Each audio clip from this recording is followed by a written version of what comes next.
What's up, YouTube? This is Rocky and I'm uploading a new video for this week. This video is probably going to be less eventful as other videos that I posted. I've been doing a couple of things this week as part of my wellness routine. One of the things that I'm disappointed about is I've lost basically my motivation for exercising. I can't find it. I know where it is though, because I'm gonna go looking for it. I've been interested in taking some classes, some Pilates classes, because there is a specific science behind Pilates and yoga and resistance training. And I've stated this before. At the connection of your body joints, don't mind this. I'm doing my French thing for this year. At the connection joints where your shoulder connects to the rest of your skeletal system, there are small things called connective tissues, and they're small muscles. And those connective tissues let me say this. Your connective tissues, if you use them, if they are instrumental in your weight loss program, can reinforce themselves as well as the area that connects to your large muscles. You have large muscles, soft muscles, rough muscles, and smooth muscles in your body. One of the things that Pilates does is that it reinforces that connective tissue, and and the exercises are designed to use your small connective tissue to support the growth and the sculpting of your large muscles. If you're working out with heavy weights and heavy machinery, you're creating bulk. And that is the last thing I want to create. One thing that I've noticed about my frame is that my frame is very petite. And I am, yes, considered to be obese. I'm not going to hide that. I've stated that before. But one of the things about morbidly obese people is us being able to move and breathe and exercise comfortably. One of the things that I think that a lot of doctors don't want to tell people is that morbidly obese people, there is a huge risk of heart attacks and injuring yourself because of how heavy you are. And one thing that Pilates does is that Pilates offers you those simple movements with astounding results. You do Pilates for 30 days, you're going to experience some results. And I have been doing Pilates for 30 days. But one of the things that have piqued my interest, that has caused me to put my motivation on pause, is that I want to start taking the Pilates classes so I can learn how to use the beds. Yeah, I've only been doing floor Pilates. I've only been doing the Pilates that you do like on the mat, which is also challenging, just as rewarding. But I want to know, what is the difference between the floors and the beds? So hopefully within this next coming week, I will be able to, start taking those classes and enjoying myself, because there's no weight loss program that I've ever found that has been more rewarding for me than Pilates and yoga. It's relaxing. It increases your cognitive dexterity. It allows you to control your breath, which is so important. I mean, you never know how important things are in your life until you are educated about them, until you begin to utilize them. One of the things that I did when I was doing aerobics and using heavyweight training is that I was not breathing properly. And if you're not breathing properly and you use a weight, you can give yourself a hernia, you can cause yourself exhaustion, you can injure yourself, you can tear a muscle. And that's one of the reasons why I like to do sculpted exercises, because it allows you to use your breath more effectively, and it teaches you, first and foremost, most importantly, it teaches you how to use that breath. It teaches you how to use that breath, and you can just feel the increase of blood flow in your body. Your metabolism is up, and it's not causing you any discomfort like with normal exercises. For me, I love aerobics, but as for me as an obese person, I will not be doing it, because I do not want to cause myself any more harm and injury than I already have. And a lot of people will say that's a cop-out. But y'all, I have been looking at videos of fitness instructors that were very popular when I was growing up, and guess what they've experienced? With all that heavy muscle lifting and all that aerobics, muscle fatigue. I mean, literally, how would you feel if you got to a point in your life where were happy with yourself physically? And I'm not talking about huge and bulky. I'm just saying you've accomplished what you've accomplished through heavy lifting and high aerobic, high impact exercise. Your body has a way of telling you, I know you feel good right now, but I don't. And see, I want all of this to be connected. And the reason why I'm experiencing that disconnect is because I feel a little guilty. You know, I feel I should be hitting it hard. I feel like I should be doing high impact because I want those results. But I want long lasting results. I don't want the results that is going to cause my muscles to atrophy and put me in a more worse predicament situation than I was when I was obese. Because I mean, God, what more trauma that you can do to your mind than exercise and diet and still experience a catastrophic health incident? And that is one of the things I want to avoid. And I'm saying this out of all seriousness because gaining weight, yes, was hard. It was hard and it's awful. You know, you become heavy. You can't pick yourself up. You can't do the things that you want to. But imagine getting to that point and then all of a sudden your body's still collapsing on you. Your body's still failing on you. I mean, nothing would impact my self-esteem more than knowing that I had put that much effort into losing weight, only to experience more and more health issues. So one of the things that I want to do, like I said, my motivation is off. I mean, I'm still going to hit the floor because I just got my yoga mat. And so I definitely want to start doing some exercises because there's just some movements in yoga that are just truly thrilling. I mean, and when you can talk about your exercise like it's a movie, I mean, to do certain movements and to feel certain breaths as they flow through your body, knowing that your body is becoming more sflexible and stronger. I mean, that to me is just the best thing in the world. And, you know, and, you know, your body is your temple. It is your home. And I used to think that sayings, that verses like that were insane, but it is when you are connected to it as an athlete. Oh my God, the feeling of competing is awesome. And you want to keep competing, which is why I think that the field of health medicine has grown by leaps and bounds. And therefore it has basically fueled personal fitness. You see athletes who are performing at their best. You want that physical, you know, you see dancers, you see athletes, you see people whose lives require a lot of physical activity, and you see how they look physically and you want that. But if you don't have the reality of what goes into that, then you can become very disappointed and very disillusioned about life, and you will stop trying to achieve those goals. Now for me as a person, I mean, oh my God, I get tripped up sometimes. But as a person who is not an athlete, certain types of exercises are just perfect for you maintaining your life. Taking walks daily, drinking water daily, doing stretches at least 3 to 4 times a week to remind your muscles or to infuse your muscles with natural oxygen that your body needs, that your blood needs, that it needs to, you know, to keep moving, to keep you mobile, to keep you flexible without pain or injury or, you know, any type of suffering.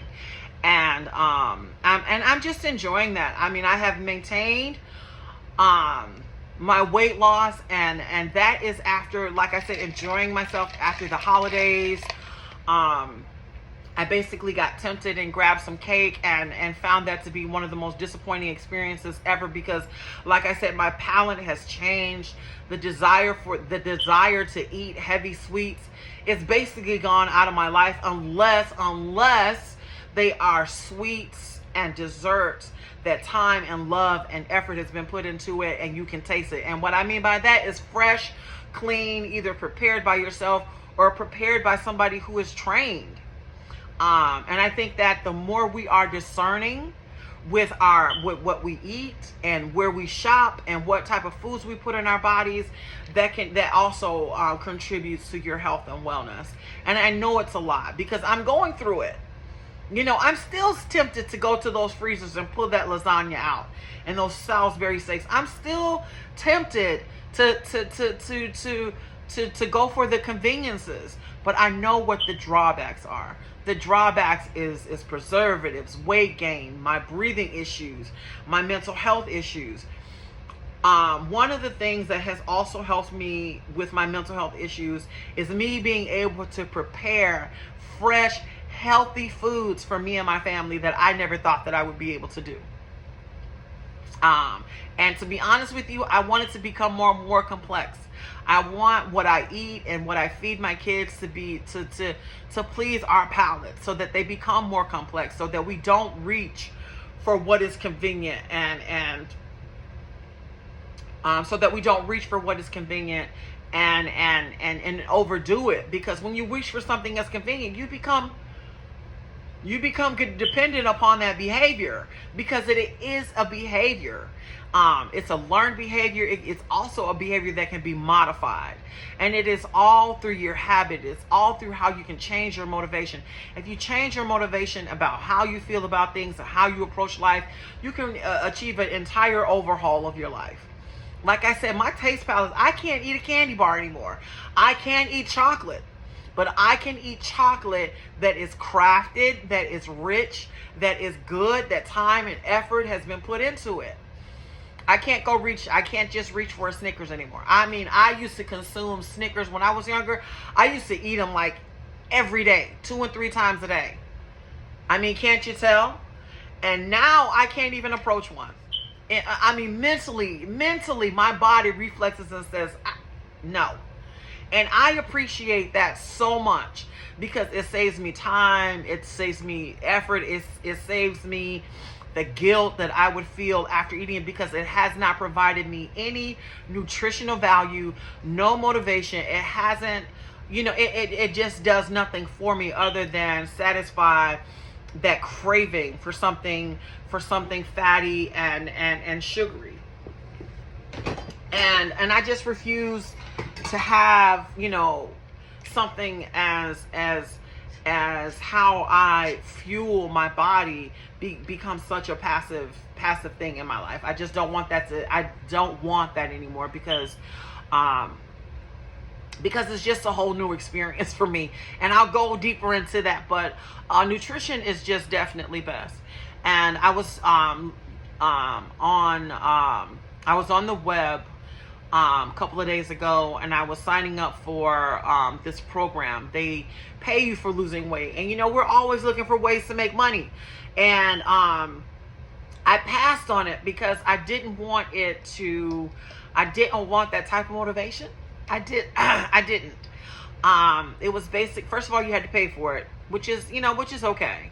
I mean, because you end up paying for it, and then they pay you back probably for what you pay for in your monthly subscriptions. And I just didn't want that. One of the oh my gosh, I can't remember. But one of the questions was, what is your greatest motivating factor when it comes to losing weight? What is going to motivate you more? What is going to inspire you more? And it gives you a list. And it says physical activity, nutrition, learning how to feed yourself. And I automatically chose nutrition and learning how to feed myself, because this is where it all began. This is where the weight gain all began. This is where my troubles all began, is me not knowing how to feed myself, not knowing about different ways of feeding myself, and basically moving towards convenience whenever I was hungry, instead of, making, those real positive choices that, that I just want some yogurt and some fruit. I just want some crackers and some cheese, little things like that, but not being truly aware or being led to believe that little that it would not be satisfying to my palate or satisfying to my appetite. It's all about behavior. It's all about learning how to feed yourself. And anybody who is healthy in the world, truly healthy, that I've listened to, that haven't experienced that, any type of negative drawbacks from their fitness and their nutritional routine, it's all about how you eat. It's all about how you feed yourself. And it's just so important. And even for people who are too thin, if you eat the right amount of fats and proteins and fibers, it will give you, nutrition will give you, the nutrients that you need to increase your muscle mass and your endurance, because thin does not automatically mean healthy. It means thin. I see people who are physically fit and I admire them. I can tell if somebody's been exercising or not. And, that is what I admire. And that's what inspires me, to keep trying to lose weight, and to increase my flexibility, and to just increase my endurance. Because as I get older, I notice that those are things that are most important. Those are things that are most important. Mary Lou Retton is a gymnast that I admire, that I grew up watching in the Olympics. And I saw her, when I was 14, 15 years old. I think maybe even younger. I saw her. I saw her win that gold medal. I saw her competing against Svetlana Boganskaya. I saw her competing against Nadia Comaneci, and I saw her win that gold medal, and I was so proud as an American. If you could feel the momentum and the spirit that was going through our country on that day, you would have been proud. You would have been proud, because we had never won. I mean, we competed in gymnastics, but if you've seen Russian gymnasts who are trained probably from the time that they can walk on those fucking bars, on the vault, I mean, it's absolutely magical. And to see this young American girl compete against, her peers and win the gold was just totally awesome. It was one of the most amazing experiences. And she herself today is experiencing health conditions, because when you put your body through that type of strain, it requires a lot. And if you are not, and from what I understand, that after you become an athlete, it becomes more critical for you to eat and treat your body with more care, because your body is basically I don't want to say detoxifying, but recovering from stress, high impact movements, high impact competition. And that is when your body needs the fiber the most. It needs the protein the most. It needs those complex amino acids, those complex fatty acids, and that at the time, y'all, we didn't know about. I mean, I was a child, so of course it wasn't important to me. I mean, it should be. But as a, oh my God, excuse me. And I am learning that now. I'm looking at a lot of my heroes and people that I admire, and I'm looking at their lives, and I'm thinking, being an athlete and being strong, is just one aspect of being, physically fit. But wellness, I think, takes it to a whole nother level. It takes it to a level where you can prepare yourself, where you can purchase and use supplements and foods that will continue to fuel your body, while you're as you're getting older, and keeping your quality of life at a level that you're comfortable with, that you're successful with. And all of that is a challenge. All of that is a challenge. And I am facing my challenges as I had a glass of tea before I went to bed last night. And I'm telling you, tea has been my savior. Like I said, when I was watching my grandmother drink tea, I just used to think it was for old people. And then I got sick, and my mother started making me cups of tea. And I was like, what is this? It's just like, oh, it's just tea. And it was green tea, echinacea tea, um, different types of teas that are made from the skin of certain fruits and things like that. Just awesome stuff, y'all. And that is what my journey is about. That is what my channel is about. And I want somebody to be inspired today. Get up, go to the store and buy you a pack of tea and buy you honey and just start drinking that at least twice a day. Twice. Allow that to become a habit for you, and then leave a comment on how you feel. I mean, that is my challenge. I'm gonna post it on a short. I'm gonna do it every day. I want to do a tea challenge. Any tea, orange tea, green tea, matcha tea, black tea, Earl Grey, whatever. Just start your morning out, with a cup of tea and some honey, and see how your health feels. I know that there are supplements out there, and the technology behind some of these supplements are amazing, but you want something that you can have access to, not through the mail, but by getting up, going to the store, by getting up, making smart choices and going to the store and buying a packet of tea and buying you some honey. That's the best thing that you can do for your health every day. Those complex amino acids that are found in matcha, echinacea, sweet orange, ginger teas. The amino acids found in just those bag of teas is enough to keep you fueled for at least 30 days. If you drink it consistently. Talking about regulating your internal digestive system, talking about making you feel better, the clarity of your skin. I mean, that's just the simplest thing you can do. It really is.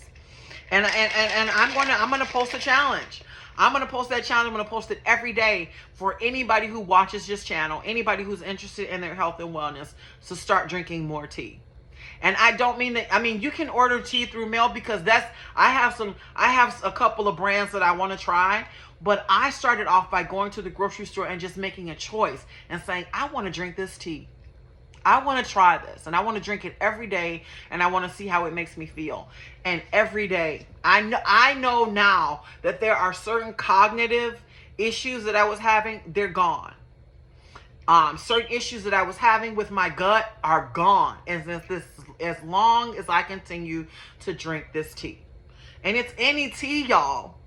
It's any type of tea, any herb or skin that is dried out, that it has sealed all of its nutrients and it's released through just hot water, and then you add honey, which is a probiotic powerhouse in itself. Those are just the little things that we all can do to improve our health. No matter what you're going through, no matter what ailment you have. I mean, all you have to do is try. And I'm going to end this because I'm motivated now. I'm drinking some iced coffee right now, which is not a bad thing. A lot of people think that coffee is terrible. Research coffee, y'all. Coffee is a natural astringent. It is one of the most powerful astringents on the planet. And what do I mean by astringent? It cleans the mucus out of your lungs, and it causes you to create fresh, new, healthy mucus. Your body needs to be wet. It needs that slimy, gooey stuff. But if you take that slimy, gooey stuff and you mix it with, and it becomes dark, and it becomes heavy, and it becomes green or yellow, that's not good for you. But if you can keep it clear, if you can keep it flowing through your body, if you can keep it coating your muscles, your body will do amazing things for you, as far as healing, as far as recovery, as far as your mood and your, all of that. Even spiritually, it can take you to a point where you are still, and where you are at a meditative state where nothing worries you, even though there's chaos going on around you. Yeah, man. So I'm going to say this again. I'm challenging anybody who's watching me, all of my followers, all of my friends. I want you to go out and grab your favorite tea, even if it's the Lipton. Lipton tea has amino acids in it as well. I grew up drinking it. Every time I drank it, I felt better. I felt hydrated. I felt stronger. Just drink tea. Okay? So I'm going to leave you today. It takes 30 days to break a bad habit, but it also takes 30 days to learn a new, more positive, more productive behavior, like drinking more tea. Peace, y'all. Thank you to my new friends and followers.